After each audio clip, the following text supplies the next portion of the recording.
सोमवार व्रत कथा। एक बार की बात है, एक शहर में एक साहूकार रहता था। उनके घर में पैसों की कोई कमी नहीं थी, लेकिन उनकी कोई संतान नहीं थी, जिससे वे बहुत दुखी रहता था। पुत्र प्राप्ति के लिए वे प्रत्येक सोमवार का व्रत रहता था और शिव मंदिर में जाकर पूरी श्रद्धा से भगवान शिव और पार्वती जी की पूजा करता था। उनकी भक्ति देखकर एक दिन माता पार्वती प्रसन्न हुई और उन्होंने भगवान शिव से उस साहूकार की इच्छा पूरी करने का अनुरोध किया। पार्वती की इच्छा सुनकर भगवान शिव ने कहा कि हे पार्वती, इस दुनिया में हर प्राणी को उसके कर्मों का फल मिलता है और उसके भाग्य में जो कुछ भी है उसे भुगतना पड़ता है। लेकिन पार्वती जी ने साहूकार की भक्ति का सम्मान करने के लिए उसकी इच्छाओं को पूरा करने की इच्छा व्यक्त की। माता पार्वती के अनुरोध पर शिव ने साहूकार को पुत्र प्राप्त करने का वरदान दिया, लेकिन साथ ही यह भी कहा कि उसके बच्चे की उम्र केवल 12 वर्ष होगी।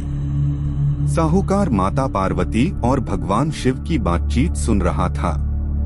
वह इससे न तो खुश था और न ही दुखी। वह पहले की तरह शिव की पूजा करता रहा। कुछ समय बाद साहूकार के एक पुत्र का जन्म हुआ।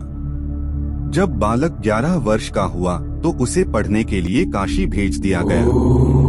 साहूकार ने बेटे के मामा को बुलाकर ढेर सारा पैसा दिया और कहा कि वह इस बच्चे को शिक्षा प्राप्त करने के लिए काशी ले जाओ और रास्ते में यज्ञ करना।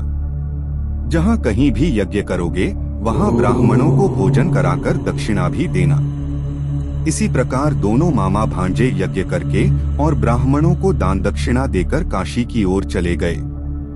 रात के समय एक नगर था जहां नगर के राजा की पुत्री का विवाह था, लेकिन जिस राजकुमार से वह शादी करने वाली थी वह एक आंख से काना था। राजकुमार के पिता ने इस तथ्य को छिपाने की एक योजना के बारे में सोचा कि उसके बेटे की एक आंख नहीं है। साहूकार के बेटे को देखकर उसके मन में एक विचार आया। उसने सोचा क्यों न इस लड़के को दूल्हा बनाकर राजकुमारी से शादी करा दी जाए। शादी के बाद मैं इसे पैसे के साथ भेज दूंगा और राजकुमारी को अपने शहर ले जाऊंगा। लड़के की शादी दूल्हे के कपड़े पहनकर राजकुमारी से कर दी गई, लेकिन साहूकार का बेटा ईमानदार था। उसे यह उचित नहीं लगा। मौका पाकर उसने राजकुमारी की चुन्नी के किनारे पर लिखा कि तुम्हारी शादी तो मुझसे हो गई है, लेकिन जिस राजकुमार के साथ तुम्हें भेजा जाएगा वह आंख का काना है। मैं काशी पढ़ने जा रहा हूँ। राजकुमारी ने जब चुन्नी पर लिखी बातें पढ़ी तो उसने यह बात अपने माता पिता को बताई। राजा ने अपनी बेटी को विदा नहीं किया, जिससे बारात वापस चली गई। उधर साहूकार का लड़का और उसके मामा काशी पहुँचे और वहां जाकर उन्होंने यज्ञ किया। जिस दिन बालक 12 वर्ष का हुआ उस दिन यज्ञ हुआ। लड़के ने अपने मामा से कहा कि मेरी तबीयत ठीक नहीं है। मामा ने कहा कि तुम अंदर जाकर सो जाओ। शिव के वरदान के अनुसार थोड़े ही समय में उस बालक का प्राण निकल गया। मृत भांजे को देख उसके मामा विलाप करने लगे।